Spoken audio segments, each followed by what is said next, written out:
aking bunso ay senior high school. Okay. Siya yung nag-iisang special. May autism.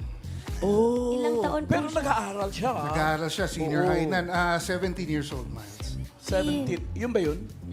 Eto Yan, na yung mga anak mo. Si Eli at ang aking asawa si Debbie. Marunong din sila sa mga puppetry. Opo, this was in Thailand, bossing. Nung si Eli ay nanalo last 2024 ng Okay. Outstanding Youth Puppeteer Award. Galing. 2024 po yan. Kaya itong 2026, God willing, this August, naimbitahan siya to perform his very first international solo show. Saan? Sa Thailand pa rin. Ay, wow! Sa Songkla, Thailand. Galing Shout out naman. mo po si, yung bunso mo. Eli. Eli, kung nanonood po kayo dyan sa school, sigurado nanonood kayo. Si Eli po will be performing in Thailand. Eli, galingan mo.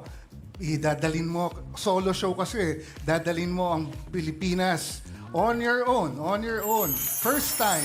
Pero syempre, andun ka rin para suporta. Andun kami to assist, kami ng mami niya.